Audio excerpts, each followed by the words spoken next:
Morning, everybody. Got my good tea. I hope you've got your tea ready. Interesting morning today. Talking about the very important Corona Bill 122 Boris has just brought in. Very dangerous act indeed. Are these people really conservatives? I've been questioning that for a long time. What is it exactly they conserve apart from wealth and certain protected groups among them? So we're looking now at the kind of purge possible with these new rules that was inconceivable before. They've also changed the Mental Health Act. They've changed the ability for people who work in the Secret Service to commit crimes much more freely. That's changed recently. They used to get people pregnant before and, some degree of accountability, but now they have very little indeed. So what they're capable of doing now, I mean, just think about this for a start. Censorship, that's the beginning, isn't it? That's how it begins. What happens after that is they have the ability to look up dissidents. We can see that happening now. They could just disappear people like they do like they did in Russia. They have all the ability to do that because somebody would have just died of corona. And I think this really needs to be brought home to people. I've experienced a lot of the cover-ups with elite abuse. I've experienced a lot of it with my work and in my personal life. I know how the systems operate to favour the more powerful. And this is what I mean. This is what they are conserving these days. Long gone the Roger Scruton, let's conserve nature, let's conserve the good qualities of the people here, let's conserve something better, because they work with the middlemen, the top men throughout, conserving the principles of money and power. The rest has been swept aside. This is why I say that, not conservative by any means. In my book, Perversity, Culture of the End Times, I talk about the splitting of ways. Who is with a beast? Who is with its rider, Babylon? Babylon represents our corrupt elites these days. So instead of us being able to purge them, which they have, one of their primary fears, along with power consolidation and control, is more and more impossible, because it's one of their key unifying belief systems, really, the belief in keeping the gloss going, keeping it rolling, keeping it looking like this bike is working when it's just a rusty bolts and things, and we're supposed to think it's the same as it was. Time-honored tradition of legal systems, institutions, when they're really, what they have is a shell. It's quite skeletal, and they're still riding it along, just with the image glossed up so that we think it's real. So I've talked about this many times in my writings to do with on WordPress, to do with the Battle of Ideas people who run a Barbican event every year, or did, and they're hosted by Academy of Ideas, Claire Fox and team, who's also, strangely enough, become a prominent player. Not so strangely when you consider her best mate Munira Munra is in government now, primed for the job, trained by the ex-revolutionary communist team. This isn't it alone. Martin Daubney was an affiliate. He pushed into the Brexit Party, as did James Hartfield, as did Ulka Selkser. They're all people who are very closely knit to the Academy of Ideas team, as was Helen Rees, who tried to convince, you can look all these things up, who tried to convince, was pushed into convincing Theresa May to soften the rules on paedophiles adopting. And you look at the number of things that, the reason why people get promoted, Munira Munra's husband's intersex parties, big businessman. What is it they are conserving? Ask this question, what is it they are actually conserving? And we soon find out that they are not conservatives.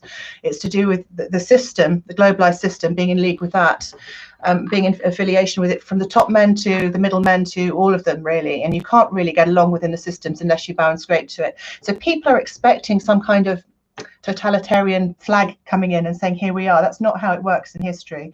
Sometimes the subtle things happen. The power abuses that I've witnessed within institutions. I haven't witnessed the family courts, but I've heard they're pretty much the same. I've witnessed the housing system, the mental health system, the legal system, the police system, and they're all being pulled by these strings. Common purpose, not common to the people here, but common more globally. So this is what we are looking at now, and it does well to remember this, and also their powers to not only censor, the step further from that which they are making possible now, and I would suggest that that's for a reason, because this won't be suddenly taken away, this bill 122, Corona Bill, is that when somebody dies, they can say it was Corona, they can hurry on a cremation, it's all in place, and with being able to hold people and detain them for up to 2 years now, children and adults. And what's that for? a disease where we don't see anybody dying. You know, it's fraudulent and it's extreme, and it's the New World Order being put into position. So as I said, what did they ever do over all the mass abuse in Britain, other than call it a threat to national security, which it was, because they felt threatened. It wasn't all that worried about us, and don't expect them to be now, because that's not the way the systems work. When they come for the Julian Assanges, we can see it. But I've also seen thousands, hundreds of silent victims who the subtle manipulation within power can silence them, can not house them, as happened to me. The silencing within power can give them a bit more medication, a nasty diagnosis if they're a troublemaker. I've seen that happen, trust me, many times, with people who've experienced abuse or abuse within the system itself. They write the notes like your epitaph. They'll write them for you, and the state will pass them on like a Chinese whisper and take them as read without your voice having to be involved at all, without who you are involved at all. It's becoming that automated these days. We should be extremely concerned in the hands of these people.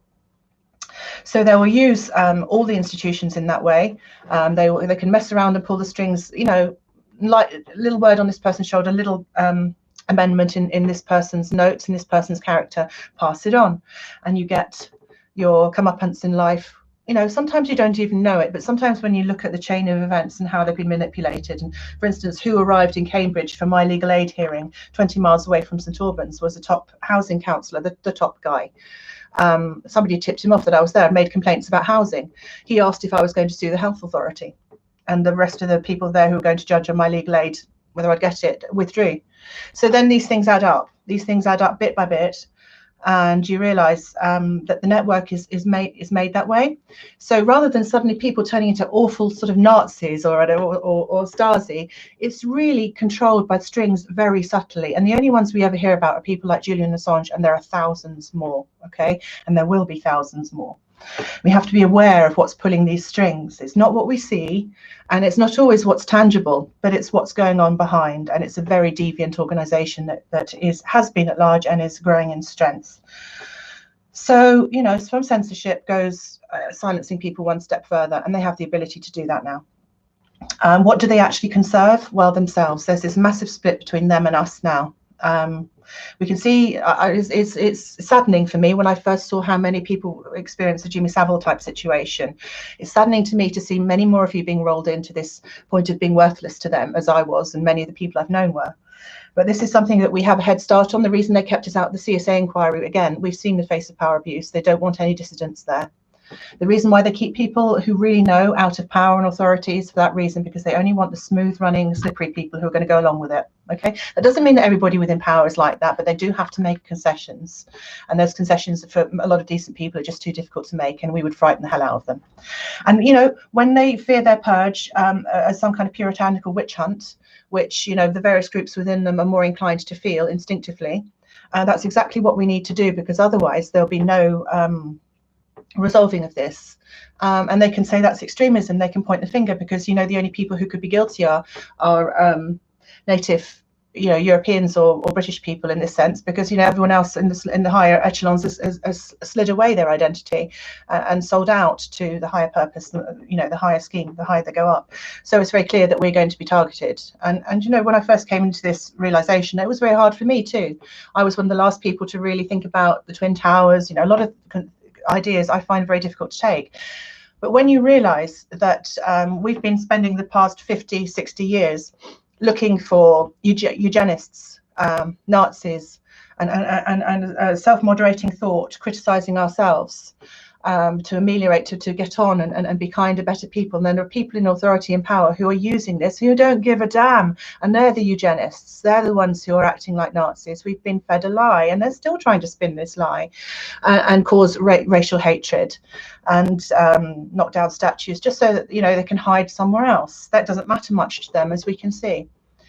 So what we are approaching now is a very, very dangerous time. All I would suggest is that, please, you know, if you want to read my book, An Oath to Hell, or First Culture of the End Times, you will see, you have to siphon through An Oath to Hell a bit more, because it was written as almost like a stream of consciousness, very quickly, like I'm doing now. Experiences of how they pass the notes on from one to another, and the mark of the beast, I almost say it's like, that you have to, in the only way that you can progress. and that they all worship this image. So I was very onto this, and you can see how way ahead and in danger I was with those kind of ideas as a 19-year-old. But I've managed to sort of ground myself and focus on the everyday things once I finally got a house, a family, and things that grounded me, and a computer and books and the internet, to really hone my skills and make it clear that I was no idiot, that I was locked up for wrong reasons. And my ideology and my panic was quite natural because I was being silenced. But my mental health basically was intact. I had PTS, but they silenced me and wrote me off. So I bounced back, and there's no way I can really fit into the system now. They wouldn't, with my background and my way of thinking, accept me. But I can do my best for you out there who are on the same journey as me, sadly enough, because it's including so many more people now being rolled into the sort of abused crowd. Yeah, and you're going to have a shock, my friends. And we're here to help you. Look for the people who maybe like me have actually experienced it and been silenced. Don't always look for the experts, the ones on TV, because they're the ones who are going to be going along with it. You know, Anna Breeze, I do actually like. Some of the people out there are really doing a good job. But you see, I've got years of knowledge of this, and you know, I may be running out of steam now, but look at my YouTube videos, look at my books. Makes my morning life, she needs more views. Oh, thank you. I don't know how to publicize myself. It's one of my failings, and it's very hard to sell yourself when you're really talking the truth. As I said, you know, there's this sort of a dichotomy between those who sell themselves with gloss and those who are shut out of that system. So I have to live with this, and I'd rather collect people who really wanted to hear me than just everybody. So pass it on. I would appreciate that. But yeah. How do you get the mask-wearing zombies to look at this? They're afraid they have cognitive dissonance. I think it's becoming more obvious. You just take it slowly and gently with them. And yeah, it's very tricky. I wish I could say more to you, but I run out of steam, and I could actually sit here pondering for 5 minutes before I come up with another idea if I don't go 100 miles an hour. I've only got a few bits written down here at the moment. But yeah, watch out for this new bill, and sadly be very aware of the corruption that goes on within the institutions, and that they are going to be to some degree against you if you have anything worth saying that gets in their way. They're making it more and more processed, the system, systemized. I believe there was a book about systems and things. I forget what it was. Oh gosh, he was a great writer. Yeah, as I said, I'd need to sit down for a few minutes and come back before I had any brilliant ideas to share with you, so I won't waste your time now. I've just given you the bare bones, and I wish I could give more hope. Have a look at the book, have a look at the splitting of ways of Babylon riding the global communist beast, because I really believe this is going to be a fulfilling prophecy, either by biblical reality, because I'm Christian, I do actually believe, or because the elites are enacting this themselves, as Bush was with his Chirac war. You know, Bush was with his, when he talked to Chirac about the Gog and Magog war, I mean. So this is to do with Gog and Magog, are very central to Britain as well. They're the guardians of the City of London. So I think the Twin Towers, buying and selling and trading, all these things are very apparent. Now your brain would explode if you take on too much of where I've been with my thinking. So I just really want to bring you down to the censorship, imprisonment, and now it's well within their reach. And I would never have dreamed of saying this 6 months ago, but even though I've been prepared and thinking that, knowing the nature of the systems, I never thought it would become this widespread a threat so quickly, or so obviously, really, that I could sit here and say this without feeling afraid that I wouldn't be understood. But I know you'll understand me now, and believe me, even I feel shocked at that. I've been waiting my whole life, or many years, to be understood, and I don't expect you to understand every level, but this one you can see quite clearly they have the power to do this, and it's not the first time in history. And we may say, we sit as queen, we will never know morning. Here we are, you know, upon our safe British place, but I mean, I think we can see that's changing, and now we're in line for attack, like we haven't known before at this age and this time in history. Okay, without becoming too extreme and going off my centralized, you know, conversation, I'm going to have to leave it there, because I am literally drying up, and I don't want to overdo it. Thanks for listening. Bye for now.